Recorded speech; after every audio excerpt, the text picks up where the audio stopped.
बैलगाडा शर्यत ही महाराष्ट्रात पश्चिम भागात मोठ्या संख्येने आयोजित केली जाते. त्यासाठी निमित्त कोणतंही असते, मग ते वाढदिवसाचं, यात्रेचं, अगदी स्वतःचं नाव मोठं करायचं असेल तरी सुद्धा या बैलगाडा शर्यतीचं आयोजन केलं जातं. ह्यो अड्डा भरवला तुम्ही, हा कशा निमित्त भरवलाय? हे वाढदिवसानिमित्त भरवलेला आहे माझ्या. आणि सगळ्या पोरांचं म्हणणं आलं की साहिल तुला या बैलगाडी शर्यतीचा नाद आहे, तर आपण एक तुझ्या वाढदिवसानिमित्त अड्डाच भरवून टाकूया, म्हणून हे आपण अड्डा भरवला इथं. बैलगाडा शर्यतीत बक्षिसे खूप मोठी असतात. त्यात कोण थार देतं, पिकअप देतं, बुलेट देतं आणि लाखभर रुपये रोख रकमेची बक्षीस तर असतातच. आता ह्यो बैलगाडा शर्यतीचा अड्डा भरवला, पहिलं बक्षीस आणि लास्टचं बक्षीस किती किती? पहिलं बक्षीस आहे 81,000 रुपये आणि लास्टचं बक्षीस आहे 7,000 रुपये. आता साधारणतः ही बैलगाडा शर्यतीचं आपण केले नियोजन, किती दिवसापासून नियोजन करताय? हे आपण 15 दिवस झालं नियोजन करतोय, कारण की आपण ह्यात नादात 5-6 वर्ष झालं आहे, त्यामुळे एवढं काही जड असं आपल्याला जात नाही. साधारणतः ही बैलगाडा शर्यती आयोजन करायला किती खर्च येतो एका आयोजकाला? एका आयोजकाला 4.5 ते 4.5 लाख रुपये खर्च येतो. 4.5 लाख रुपये. आता हे 4.5 लाख रुपये खर्च करून आपल्याला ह्याच्यातून किती जणांना आपण उत्पन्न निर्माण करतोय किंवा उत्पादन म्हणजे कसं आहे, आता बैलगाडी मालक असतील आपले, म्हणजे शेतकरी, गरीब घरातला शेतकरी इथं जो पाळा येतो त्याचं काय, आता समजा एखाद्या बैलाने 1 नंबर केला, 81,000 पहिलं बक्षीस त्यांच्या घरी गेलं, तेवढंच त्यांना कुठं म्हणजे परपंचाला लावायला येतील, परत त्यांचं काहीतरी काम होईल त्याच्या बदल्यात. परत आता जे इथं ड्रायव्हर रोज येते गाडी हाणायला, त्यांना पण चांगलं म्हणजे त्यांचं घर पण ह्याच्यावर चालतंय. आणि सुट्टी मेकर हे असतात इकडे तिकडे, समालोचक आहेत आपले, म्हणजे ह्यातनं प्रत्येक घटकाला पैसे भेटतील. प्रत्येक घटकाला पैसे भेटतात. बरं, आता ह्याच्या मागं हा पैसे भेटणं हा उद्देश आहेच, पण वाढदिवसानिमित्तच ही बैलगाडा शर्यतीचं मैदान का ठेवावं किंवा एखादा सण ठेवून यात्रेनिमित्त आपण ठेवतो, ती काय डोक्यात आहे? नाही, ती कसं आहे, यात्रेनिमित्त म्हणजे कसं होतंय, सगळ्यांचे म्हणजे आता गाव आले समजा, यात्रा म्हणले की सगळ्यांचे सगळी तोंड येतात, त्यामुळे ते शक्य होऊ शकत नाही. मग कसं असतंय, कुणाचा वाढदिवस असला बाबा तो सगळं तयार ते करत असतोय ना, त्यामुळे काय अशी अडचण येत नाही. आता हे वैयक्तिक खर्च सगळा तुमच्या कुटुंबियांनी तुम्ही उचललाय? हां, वैयक्तिक म्हणजे आपली बक्षीस गोळा झाली, ती मित्रांनी आपल्या बक्षीस आपल्याला दिली ते सगळे, आणि म्हणजे काय थोडीफार बक्षीस आपण स्वतःने लावली. 4.5 ते 5 लाख रुपये खर्च येतो एका आयोजकाला हे सर्व बैलगाडा शर्यतीचा अड्डा एक भरवण्यासाठी. आणि सामान्य बैलगाडी मालक हा आपला व्यवसाय सांभाळून हा नाद करतात, पण हा छंद हा नादापुरताच राहतो. 8 गुलाल पब्लिकनं काय, पब्लिकचं 4 आहे बाहेर न पळून. आता किती वर्ष? 5 वर्ष झालं बैल पळत आहे. 4.5-5 वर्ष झालं पळवतो. आता ह्या 5 वर्षामध्ये एवढं जी अड्ड झाली ती, त्याच्यामध्ये ही गुलालाचा आकडा थोडासा कमी वाटत नाही किंवा तसं? कसं आहे माहिती आहे का, आमचा व्यवसाय असल्यामुळे आम्ही रोज पळत नाही, 15 दिवसातनं 10 दिवसातनं पळतोय. कसं होते, आपलं तिथं बी 4-5 पोरं असते, ते बंद ठेवून चालत नाही, तिथला धंदा बघून आम्ही पण पळतोय. मग ह्यातनं इन्कम किती? इन्कम कशात आहे ना? इन्कम म्हणजे फक्त नाव मोठं, गुलाल भेटला, आज बाबा आज या रसूलबाईचा बैल पळतोय, एवढंच इन्कम. मग आता एका बैलगाडी शर्यतीला किंवा एखाद्या अड्ड्याला याच म्हणतं तर त्याचं आर्थिक गणित किंवा किती खर्च येतो साधारणतः कसं असतं? साधारणतः आता आम्ही 2-3 मैदानाला आम्हाला फक्त बैलाला काही पैसे लागले नाहीत, पण एक मैदान आम्ही केल्यानंतर जोडदार होता, ते बैल दिला आम्हाला, परत आमचा वस्तू पळायला लागल्यानंतर परत काय आम्हाला बैलाला पैसे द्यावे लागले नाहीत, गाडी आपली घरची पिकअप, त्यामुळं काय डिझेल तेवढंच, बाकी काय एवढं नाही खर्च. तरी साधारणतः किती? 4,000, 5,000? 4-5 हजार रुपये खर्च येतो की गाडी नोंदवणं म्हणा, पोरांचं इकडं तिकडं. म्हणजे आता जी आपण ही इन्व्हेस्टमेंट करतोय, आता 15-1 हजार रुपये समजा झाली समजा इन्व्हेस्टमेंट, पण त्याच्यातून आपल्याला बेनिफिट किंवा तसं काय असतंय का फक्त आनंदासाठी? हे आनंदासाठीच, एवढं बेनिफिट वगैरे काय बघायची गरज नाही, हे फक्त मजा आहे, एन्जॉय म्हणून. एका महिन्यात 2 वेळा बैल अड्ड्यासाठी बाहेर काढतात. एका मैदानासाठी साधारणतः 5 ते 8 हजार रुपये खर्च येतो, म्हणजे महिन्याला खर्च आला कसा पण नाही म्हणलं तर एक 10 ते 15 हजार रुपये. 15,000 येतेच खर्च. 10 ते 15 हजार रुपये. मग कसं इन्कम सोर्स तयार करता किंवा काय? काय नाही, इन्कम म्हणजे काय आहे, असं दुधाला बैल गेले, दुधाचा पगार झाला, पोरांनी कुठं नियोजन केलं तर जायचं, त्यांचं ऐकायचं, थोडं सगळ्या पोरांचं असते सगळं ऐकावं लागतं. हे बरं बाबा, हे 2-4 पोरं आहेत, त्यांनी एखादं नियोजन केलं बाबा, ती एवढं आपल्याला हे जायचं भाडं देतो म्हणते, करूया का, तर करू, असं आमचं नियोजन. म्हणजे आम्ही पोरं बसून मिटवून सगळं नियोजन चालतं. सामान्य बैलगाडा मालकाचा ह्यो नाद राहिला आहे? नाही राहिला. साधारण बैलगाडी मालकाचा अजिबात ही काय खेळच नव्हे, आणि मैदान खेळायचं सोपं बी नाही. उगाही आपला नाद लागलाय, पोरं येते म्हणून आम्ही खेळतोय. खरं तर तुम्ही काय व्यवसाय करता सांगा? दगड फोडतो मी, वडाला धंदा करतो, टॅपर आहे, शेतकरी दगड फोडतो. बरं. आणि ह्याची भरती करून मी घरा सांभाळा 1-1.5 वर्ष झालं मी ह्या क्षेत्रात. तुम्ही पण मग तुम्हाला वाटलं नाही काय की बाबा आपलं पैसे ह्यात जायला लागले ते आणि ह्याच्यात गेलं तर आपण देवा सेवा करतो म्हणून कवर कुठं एका ठिकाणी 2 ठिकाणी आपला त्याला गुलाब दिला त्याला मी आपला. बरं असं गटफेट बरेच काढले तुम्ही असं कवा तरी एखादी बरोबर हरचीच होती सुट्टी नंदी आहे ती देवाचा नंदी आहे. मग घरची ना म्हणत नाही का पोरं ही असतील आता की बाबा आपण पण काढायची वाळ मी दगड फोडतून ह्याची भरती केली. घरचे मला बोलायचं काही संमतच येत नाही. आणि ज्यावेळेस एखादा बैल हा फायनलला बसतो त्यावेळेस सामान्य बैल गाड्या मालकाचा हा आनंद आहे. हो हा आनंद आहे. गुलाल महत्वाचा आहे. हे क्षेत्रच असं आहे की गुलाल पाहिजे. नंबर महत्वाचा नाही, गुलाल महत्वाचा आहे. आता फायनलला गेलोय म्हणल्यानंतर 100% गुलाल बसणार आणि बाबाच्या अंगावरती गुलाल पडणार ह्याच्यातच समाधान आहे आपलं. सर्वांचं समाधान आहे. राजाचं फॅन्स तुम्ही हाय समजे आहे ह्यांनाच तो आनंद आहे. आज सुख कशात आहे तर सुख गुलालात आहे. गुलाला हा फक्त पैशासाठी नाही मित्रांनो. हे पैशासाठी हे क्षेत्रच नाही. पहिलंच ध्यानात ठेवायचं पैशासाठी क्षेत्र नाही. हे फक्त आनंदासाठी क्षेत्र आहे. पैशासाठी नाही. पदरचं 22,000 येऊन खर्चायचं आहे तिथं. एवढं ध्यानात ठेवायचं. येतं पैशासाठी ही क्षेत्र नाही. फक्त आनंद आनंद आणि गुलाल. गुलाल रात्री झोपताना शांत झोप लागली पाहिजे गुलाल घेतल्यावर. गुलाल घेतल्यावर शांत झोप लागली. अनेक तरुण यात करिअर किंवा फक्त पैसेच कमवायचे आहेत म्हणून या क्षेत्रात उतरतात. पण खरी परिस्थिती इथं वेगळीच आहे. एका अड्ड्याला कमीत कमी 7,000 ते 8,000 रुपये जाते. आणि आता 5 वर्षात किती खर्च आला असेल?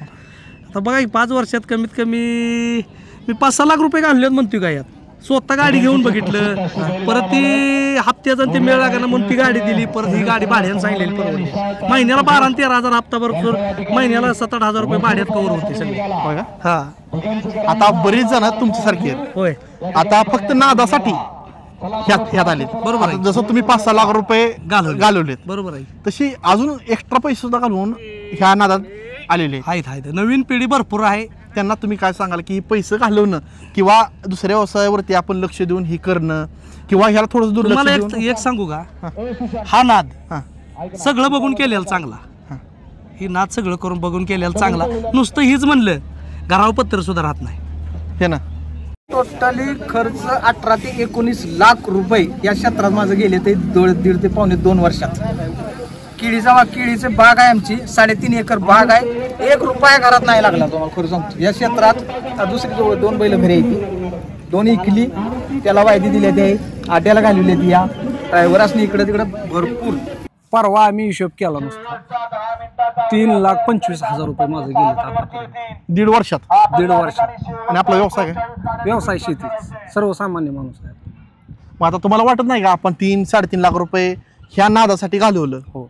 मग ही जर आपण इन्व्हेस्टमेंट एखाद्या धंद्यात किंवा शेतीत केली असती तर त्याच्यामधनं आपल्याला आर्थिक उत्पन्न तयार झालं असतं. असं नाही, बरोबर आहे की तुमचं म्हणणं. पण विषय काय माहिती आहे का, हा जी नाद लागलेला आहे हा रक्तातला नाद आहे. ही नाद सुटू शकत नाही. एकदा तर लागत नाही. सामान्य बैलगाडा मालकाने सांगितली बैलगाडा शर्यती मागची खरी परिस्थिती. वायदी दिलीत मी, भरपूर वायदी दिली. ज्यावेळेला बैल टॉपला यासाठी वायदी भरपूर दिली आम्ही. किती आकडा आहे? तरी 30-35 हजार रुपये वायदी दिली होती. टोटल आकडा घेते मग तसं आतापर्यंत मी कमीत कमी आता 4-5 लाख रुपये घालवलेत. ह्या नादासाठी घालवले. 4-5 लाख रुपये. 4-5 लाख रुपये घालले तर दुकानात माझ्या असा पाय ठेवायचा जागा नव्हता. बरं तेवढा स्पेअर पार्ट होतं. बरं आता निम दुकान राहील नाही. सगळं टोटल पैसे तसा हिशोब करायला गेल्यावर लय पैसे गेले. काय आकडा? आकडा साधारण 4 लाखापर्यंत आकडा सगळा गेला असं माझा. आणि तसा बैलांचा ही आणलेली बाकीची वासरा आहे त्याचा सगळा हिशोब जर काढला 5.5-6 लाख रुपये गेले तर. पण त्या नादा पुढं पैशाचं आम्हाला किंमतच करून. आणि ह्या नादात तुम्हाला सांगू का, ज्याला वेळेला बैल विकायचा कळला तो आज करोडपती आहे. आणि तो त्याला ह्यो नाद लाभला. जो माझा लय पळतोय म्हणून ठेवला त्या घराला पत्र खुटीला कासर गेलं त्यांचं. झेंडापंच बैलगाडी क्षेत्रात सर्वात स्पीडने काम करणारा घटक. मैदान कसे लवकर उरकेल यासाठी झेंडापंच काम करत असतो.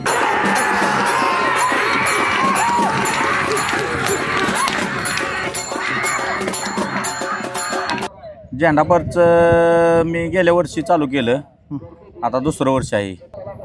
बैलगाडी भविष्य चांगलं आहे. फक्त काय आहे की खेळ हा जास्त पैसेवाल्यांचा आहे. एका मैदानाला खर्च तकरीबन 7-8 हजार रुपये जातात. आणि माणूस म्हणतो मी गरीब आहे.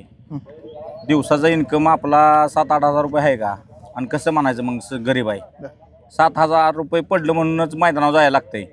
त्यानंतरनं इतर खर्च भरपूर आहे, ड्रायव्हर आहे, सुट्टी मेकर आहे, पुन्हा इतर 5 जण जी बैलाला घेऊन जाते ती म्हणजे त्याचा भरपूर खर्च आहे आत्ता मैदान क्षेत्राला. आणि ह्याचं भविष्य कसं आहे की आपल्या शेतकऱ्यानं काय केलं पाहिजे, योग्य किंमत आली की लगेच आपलं वासरू देऊन शेणं आपलं पैसे घेऊन मोकळं. शेतकऱ्याच्या ताकद आहे वासरू घडवण्याची, ही घडवणं ही शेतकरीच घडवू शकतो या पळायचा बैल, पण तो पळावणं एवढं सोपं नाही राहिलं. ह्या क्षेत्रामुळं घराला हातभार लागलेला आहे. मी माझा म्हणजे मेन काय आहे, मी आर्मी रिटायर आहे, 17 वर्ष पूर्ण करून क्षण आलेलो आहे. मला ही असं काय झालं की अक्षय गरुपडे यांनी मला सपोर्ट केला, म्हणले तुम्ही झेंडा टाका माझ्या मैदानासाठी. तर मी म्हणलं टाकतो. आणि त्यातनं आर्थिक असं आहे की दिवसाकाठी तुम्हाला 7,000 रुपये, 10,000 रुपये, 12,000 रुपये कोण देते. आता आम्ही -45 डिग्रीत काम केलेला माणूस आहे मी. तर मायनर डिग्रीत 45 मध्ये देखील आम्हाला सरकारकडून पगार किती भेटायचा एक्स्ट्रा 20,000 रुपये. पण इथं एक दिवस जर त्रास घेतला तर 10,000 रुपयाला म्हणजे 10,000 रुपये भेटते ती. मग मानधनात कसं आहे, पैसा भरपूर आहे, फक्त कामावर पाहिजे. सगळ्यांना कला अवलगत आहे.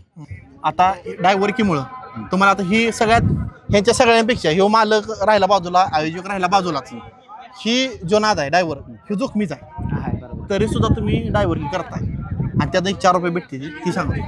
हे नाद आहे म्हणून करतोय, पैसे पण मिळते, फालतू नाद पण नाही, चांगला नाद आहे.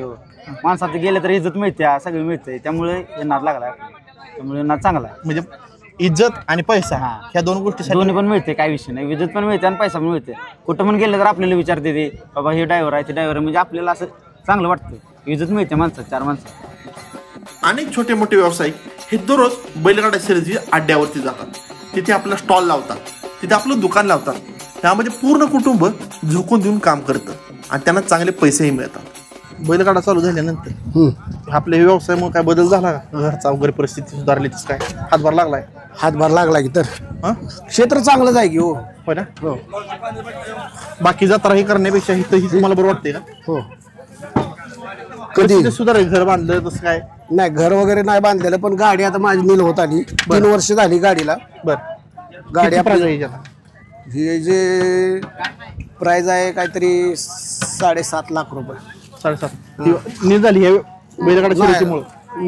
होईल वर्षभरात होऊन जाईल. हे व्यवसाय पहिल्या स्टार्टिंगला काकडे ऐकले, मैदान चालू झाल्या तिथून परत ना काकडे एकत परत हे काय ते कलिंगडी ऐकायला लागलो. कलिंगडी एकत मग हॉटेल व्यवसाय बैलगाडा क्षेत्र म्हणजे काय ना खाली बी नेते, काय ना जास्तीत जास्त वर बी आणते. तुमच्या व्यवसाय का काय? व्यवसाय महत्वाचं म्हणजे व्यवसायाला असं आहे कंपल्सरी वर आणणं. असं कुठला व्यवसाय काय नाही की ते खाली गेला असं म्हणजे बैलगाड्या. सकाळी 5 ला येते, ते 6:30 चालू करते सगळं. सकाळी 5 ला यायचं. कोण कोण असता इथे? आई वडील 2-3 असतात, भाव असतात. आता ही बैलगाडा क्षेत्र चालू झाले 2022 पासून, ह्याच्यापूर्वी पण होतं, पण बंदीनंतर चालू झालं. ह्या बैलगाडामुळे किंवा ह्या क्षेत्रामुळे तुम्हाला काय मदत झाली काय? व्यवसाय धंदा वाढला, व्यवसाय चांगला वाढला, धंदा वाढला ना. अजून ह्याच्यामध्ये तुम्ही आता घर बांधलं, गाडी घेतली किंवा स्टॉल तयार केला, असं काय? हे जगतोय, हे व्यवसाय जगतात. आणि ती कशा बैलगाडा क्षेत्रामध्ये.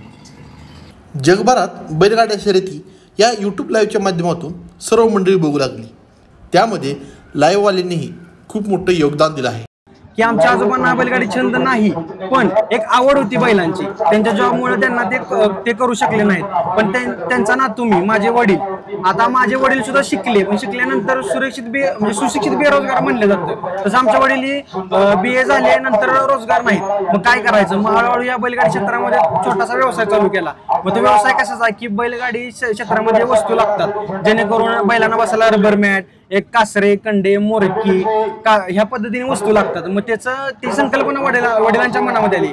मग वडील काय करायचे की छोटेसे एक पोतं घेऊन त्यामध्ये साहित्य घेऊन अशा अड्ड्यांवरती जायचं. मग तिथून मग सुरुवात झाली. मग तसं माझ्या वडिलांचं नातं या बैलगाडी क्षेत्राशी झालं, तसं मलाही माझ्या मनामध्ये इच्छा झाली की आपण माझ्या जसं वडिलांनी हा व्यवसाय छोटा चालू केला, पण आज त्या छोट्याशा व्यवसाय 200 रुपयाच्या व्यवसायापासून त्यांनी जवळजवळ आज 2 कोटी रुपयाचा व्यवसाय केला. हा फक्त कशामुळे की फक्त बैलगाडी क्षेत्रातल्या बैलगाडी मालकांच्या आशीर्वादामुळे ह्या गोष्ट झाली. आणि ह्या बैलगाडीमुळे म्हणून ह्या बैलगाडीचं माझं नातं असं आहे की जो म्हणजे लहानपणापासून मी या बैलगाडीमध्ये रुजू आहे आणि जोपर्यंत माझ्या श्वासात श्वास असेल तोपर्यंत मी या बैलगाडीसाठी काम करणार तर 100% करणार, एवढं मात्र नाही.